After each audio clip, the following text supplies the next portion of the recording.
Autoworks BG. Okay. I just want to give you all an update. I got my adjustable coilovers for the 2003 Sl500. Those came in, let's see, a few days ago. It's been real cold here in Cincinnati, Ohio, so I haven't got a chance to start on my project, but the weather's supposed to be in the upper 40s and the low 50s over the next few days. A little bit of rain in the forecast, but it's cool.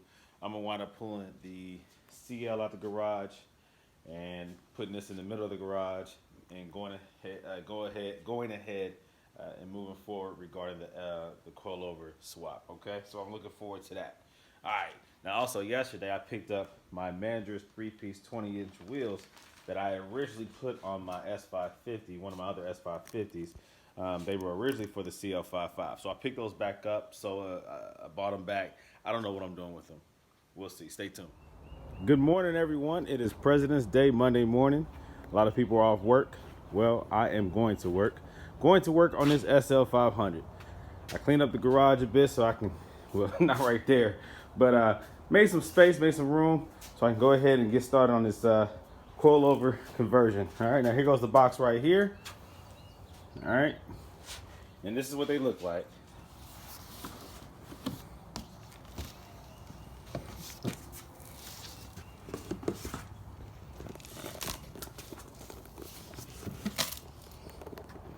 Ta-da! All right. I'm reading the forums. I'm seeing what all is involved. It's pretty intense. I'm not doing the sway bars right now. We'll see how it rides without them, okay? I'm not telling you what to do. I'm just telling you what I'm doing. I'll keep you posted. All right, more to come. Okay, first issue that I'm having is removing the lower part of this, the front struts. This lower, it's like a ball joint or something. It's like tapered as it goes inside the lower control arm. To understand what I'm saying, I'm gonna show you the new coilover and see how that's designed. And that's how this is designed. And so it's hard to get that out. I put the nut back on it because I'm trying to bang it out, and that's not gonna work. So I have to get a what do they call that? Like a ball joint puller or something like that. I'm about to go to AutoZone or O'Reilly's and see what that is and see how much it costs. I think you can just borrow it, but I might buy it if I need it, you know, later on. But this is what I'm talking about. You see how that's tapered right there? Yeah, okay. So that's pressed in there pretty hard. I mean, it pulls in when you tighten the nut. And so in the factory OEM strut, it's in there pretty tight. I can't bang it out, so I need a puller. All right? All right, I'm back, everyone. You would not believe how hard it is to get the lower part of this ABC strut out because it is a ball joint type. You don't just take the nut off and then it just slides out. No, you have to beat it out. I tried beating it out with the hammer. That didn't work. So I had to use a ball joint separator. And so I had to go to AutoZone. Theirs wasn't big enough. I had to go to O'Reilly's. Theirs was barely wide enough. This is the one I had. This is the one that made it work. Now, if I had the car jacked up in the air, then I could have got it from up underneath with the hammer. But because I didn't have access really up underneath, I had to do it from like kind of the front and top. I had to beat it out. Oh my God, incredible. Now also, if you look at the difference between the ABC strut and the aftermarket coilover, you see here, this right here kind of concerned me, like, dang, you know, that isolates a lot of the vibration, but this is a rubber mount, so it should be okay. All right, more to come. Hello everyone, as you can see, it is dark outside, and I am still working on this SL suspension. Now, the front is done. I do like the way the front sits. I like that. Okay, now these struts right here, I have them open up pretty far. You can drop this thing so low that the tire will actually sit on the inside or the body of the car. The inner wheel well, the metal will actually sit down onto the tire. You don't want to do that, of course. Keep in mind I have 20-inch wheels. You can go with a smaller wheel, low profile tire, and really drop this thing if you can manage to keep the front end from scraping when you're on a curb. Anyways, the rear, to get access to the top of the strut, you have to remove all the inner moldings and lining. Very difficult. Very, very difficult.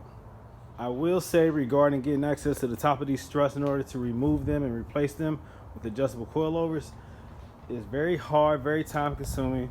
There's a lot of intricate parts to removing the inner lining of the trunk. Oh my God, this is so hard. I don't even know why I chose to do this. I would rather do the CL coilover change. I would rather do a CL 5 times rather than do this SL 1 time, is what I'm trying to say. I'm so tired, my words are slurring. This is so time consuming and frustrating, but it has to be done. There's no other way to get access to the top of these daggone struts, man. If you have a better way, let me know. If you've spoken to a mechanic or if you've done the work yourself and there's an easier way to get to the top of these rear struts, let me know. Otherwise, back to surgery. I'll let you guys know how it goes. Okay, everyone, so I got it to a point where I have access to the top of the struts. There was a lot of things that had to be removed, and I couldn't find any tutorials or anything, instructions on how to do it. If you watch the Strutmaster YouTube video or even the R230 instruction video, it just it doesn't show how to remove this stuff. It just says that it needs to be removed.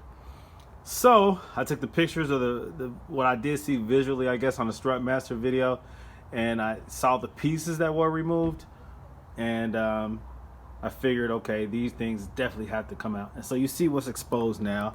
I took a couple extra things out that probably didn't have to come out, but it allows that right there to have enough play to move. If I can sit this light down, you can see what I'm talking about. The access to the struts. This light is horrible. See if I can get it before a minute is up. Basically right there, okay?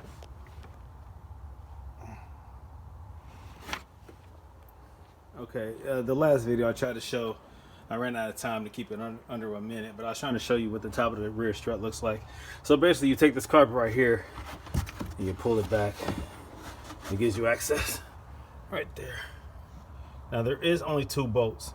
You can kind of see it right there in the background. I can't really move the light to give you a better view, but there's 1 bolt up top, 1 view on the rear side, okay? And that's all that keeps the strut in place. That little mechanism right there. I mean, it's crazy. This car is so over-engineered. I mean, I love it. That's what Mercedes does. They think of everything. I love it. But what they don't think about is what happens if the ABC strut fails, to make it easy to replace or work on. Of course, they want you to take it there. But that's what all these tutorials and videos and online information is all about, you know, allowing us to do our own work. So I appreciate that. But again, Mercedes is quite the vehicle. I love them. Hard work, but well worth it. Everyone. Oh God, I'm tired. As you can see, it's at night. Anyways, so moving past the trunk lining to get access to the strut, the top of the strut, I followed, let me see, Aeronaut's instructions regarding getting the strut out of the rear. Do not follow Strutmaster, follow R230. Theirs is more exact. Less things have to be removed in order to access it. It's very accurate. Okay, so it's some work, no doubt about that. It probably took about 45 minutes to get this thing disassembled and to get this, the strut out. It is definitely some work, okay? So if you're going to do it yourself, just take your time.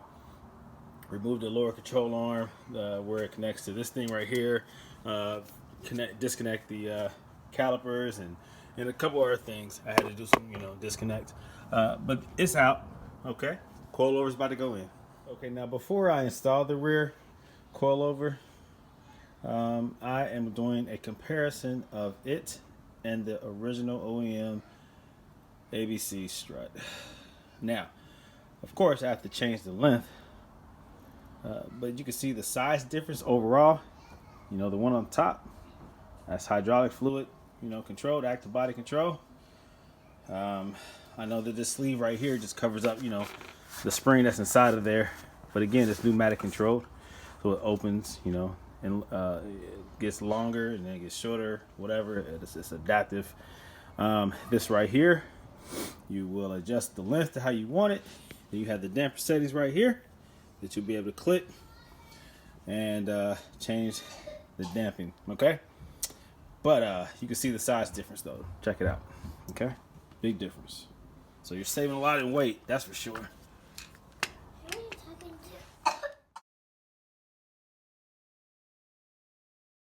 Okay, now you can see here the length difference from the previous video. I've adjusted this lower part right here to make it longer. Now the current size of this one right here, the length from top to bottom, I think the top of the wheel was pretty much right at the fender, the top of the tire. So I'm going to do a comparable length right here, make it a little bit taller than that. I want, you know, a little bit of space between the tire and the fender, but I'm definitely gonna make this lower than factory setting. A good gauge to measure, because in the front I had to do this. There's a little hole right here. Okay, you can see the threading right inside of here, and as you gotta adjust the height this way. And so as I give it more length, I look inside that hole, and just about where I'm at the top of the threading of this thing, I think that's probably like the max safe distance, and so that's pretty much where I'm stopping at. I can dial it back. Okay, everyone, it is 3 o'clock in the morning, and I'm finishing up on this last strut, the passenger rear. Okay, so what I learned, my previous video, I spoke of following R-Knot's instructions, not Strut Master's instructions, because they were simpler and more to the point, more simple and to the point. I retract that statement because it required removing a bolt right here. I don't know, it's hard to see, but anyway, this one right here, it required removing that bolt and dropping the lower arm from the front. It's much easier to remove this bolt, the rear of the lower arm, and drop it from there in order to pull the original strut out. Way easier. You have to remove less, and it's way easier to reassemble. It took me 2.5 hours to reassemble previously. Okay, so doing it this way is much quicker, more to the point, more effective. None of the videos tell you to do it this way. You do have to jack up the exhaust a little bit in order to get access to that bolt for it to finish coming out and to put it back in. And you see what I did. I just put a jack right there. I mean, I think I raised the car with the big jack, and then extended that, and then dropped it down slowly, and it pushed the exhaust up enough. Okay, all right. I'm tired. It's 3 o'clock in the morning, so if my words are a little slurred or if I'm using the wrong words to explain, it's no big deal. I'm tired. 3 o'clock in the morning. I started at 9 o'clock in the morning yesterday. It's 3 o'clock in the morning. Sometimes, you got to be dedicated. Sometimes you got to do what you got to do to finish. I want to pull my Sl500 back in the garage. That's what I'm trying to finish before it starts raining. All right, talk to y'all later. Bye, everyone. It's 4 o'clock in the morning, and all the struts are finally on. Golly. All right, so I have to go back in and make some adjustments, of course. I don't have time for all this. I have to drive it, let the struts settle, and then make the fine adjustments regarding damping, regarding the ride height, all that. As of right now, though, you do see that it is at a beautiful, beautiful ride height.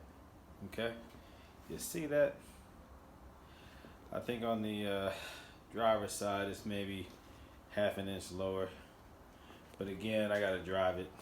I haven't made anything permanent yet. Okay, so it looks good. I'm trying to get some different angles here. But I did beat the rain. It started raining outside, so I gotta bring these cars in. But here we go, man. All right. Okay, so like I said, this is a better angle. This is what it looks like with the adjustable coilovers. Okay, it's pretty sweet. I still have to reassemble all that stuff in the trunk. It's too late, man. I'm tired. All right. Now I've done a coilover suspension swap on the Sl500, that one. But every time you do it, you learn a lesson. I found easier ways to do it always the second time around. Like I did one side the hard way, I do the other side the easy way. I learn from my mistakes. And you can't always go by instructions on forums and videos. They're not always correct. I think we're all just out here learning, and we can always learn. There's always room for improvement. And so that's what I believe in. So again, I left all the adjustments loose. Nothing's permanent regarding the settings because I have to adjust them. All right.